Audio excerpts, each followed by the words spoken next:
তারপরে দেখো future indefinite ভাইয়া, ফিউচার ইনডিফিনিট কি, যে ভার্ব দ্বারা কোনো কাজ সম্পাদন করা বোঝায় ফিউচারে, কেমন সময় দেখো তাকে ফিউচার ইনডিফিনিট টেন্স বলে। সাবজেক্ট থাকবে শ্যাল অথবা উইল থাকবে, শ্যাল এবং উইলের পরে ভাইয়া ভার্বটা কি হবে, অন হবে প্লাস অবজেক্ট। যেমন I shall do the work, আমি কাজটি করব। They will go to school, তারা স্কুলে যাবে। আবার দেখো we will finish the work on time, দেখো এখানে দে উইল গো টু, এখানে উইল আসছে ভাইয়া, ভিটা এটা কিন্তু V1, তাহলে কি তারা স্কুলে যাবে, তাহলে এটা কি কোন টেন্স ভাইয়া, ফিউচার ইনডিফিনিট টেন্স। তারপরে দেখো I shall be a doctor, এখন তুমি জানো ভাইয়া শ্যাল বি অথবা যদি উইল বি,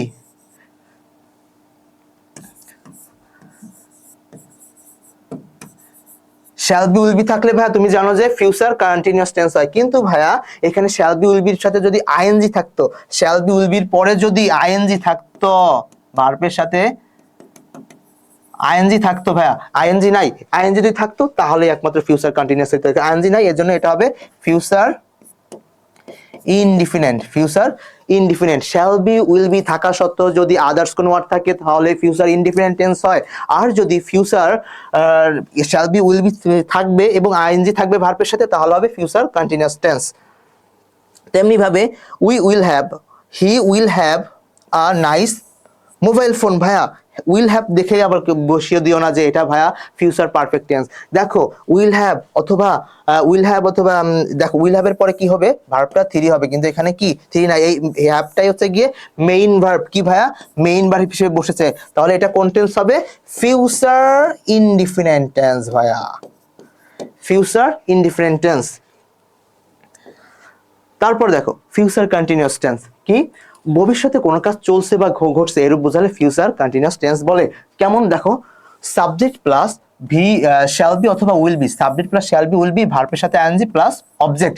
এখন একটু দেখো I shall be reading English, I shall be reading English, দেখো শ্যাল বি আছে ভার্বের সাথে আইএনজি আছে, এই যে আইএনজি আছে, তাহলে এটা কোন টেন্স হবে ভাইয়া বলে দাও, ফিউচার কন্টিনিউয়াস টেন্স।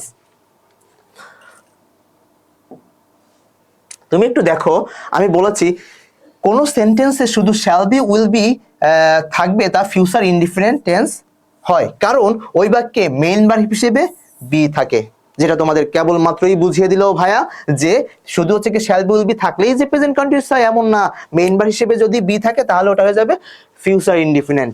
তারপরে দেখো she will be cooking rice, will be আছে ভার্বের সাথে আইএনজি আছে, তাহলে এটা কি হবে future continuous tense. Future perfect tense, ভাইয়া দেখো ফিউচার পারফেক্ট টেন্স কি, ভবিষ্যতে কোন একটি কাজ নির্দিষ্ট সময়ের মধ্যে শেষ হবে তাকে ফিউচার পারফেক্ট টেন্স বলা হয়। স্ট্রাকচারটা কি, সাবজেক্ট শ্যাল হ্যাভ অথবা উইল হ্যাভ, তারপর কি ভার্বটা হবে পাস্ট পার্টিসিপল ফর্ম, তোমরা জানো যেটা যেখানে V3 বলা হয়, প্লাস এক্সটেনশন অথবা আদার্স কিছু থাকবে সেন্টেন্সের সাথে। যেমন কি ভাইয়া, I shall have bought a new phone, আমি একটি নতুন বাড়ি কিনিয়া থাকবো, I shall have bought a new mobile phone, আমি একটা নতুন মোবাইল ফোন কিনিয়া থাকবো, তাহলে আমরা এখানে বসাইতে পারি কি, যে কাজটি করিয়া থাকবে, he will have done the work, they will have played cricket, তারা ক্রিকেট খেলিয়া থাকবে। দেখো এখানে হ্যাভ,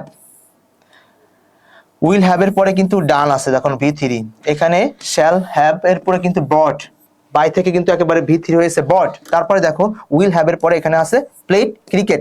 তারপর ভাইয়া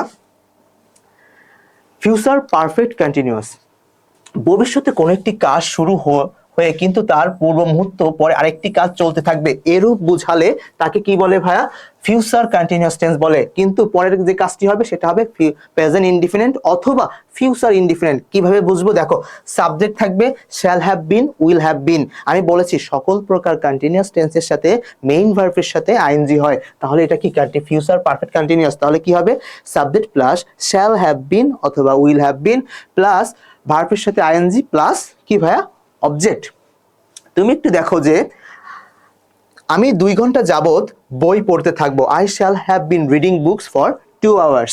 তারপরে দেখো বলা হচ্ছে হিমু দুপুর থেকে ঘুমিয়ে থাকবে, হিমু উইল হ্যাভ বিন, দেখো উইল হ্যাভ তারপর ভার্বের সাথে আইএনজি হয়েছে, মেইন ভার্বের সাথে আইএনজি ভাইয়া, তারপরে since morning.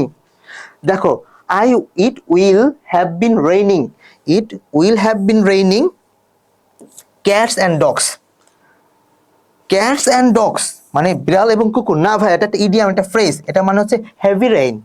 Cats and dogs মানে মুষলধারে বৃষ্টি, সিন্স মর্নিং সকাল থেকে, it will have been raining cats and dogs since morning. তাহলে এটা ফিউচার পারফেক্ট টেন্স হবে। স্ট্রাকচারটা ভাই আবার একটু রিমাইন্ড করি, সাবজেক্ট শ্যাল হ্যাভ অথবা শ্যাল হ্যাভ বিন অথবা উইল হ্যাভ বিন, মূল ভার্বের সাথে আইএনজি প্লাস অবজেক্ট। তাহলে তুমি ফোকাস করবা খালি কি শ্যাল হ্যাভ বিন এবং উইল হ্যাভ বিন এর পরে ভার্বের সাথে আইএনজি আছে কিনা, যদি থাকে তুমি চোখ বন্ধ করে এটা বলতে পারবা ফিউচার পারফেক্ট কন্টিনিউয়াস টেন্স। ওকে ভাইয়া।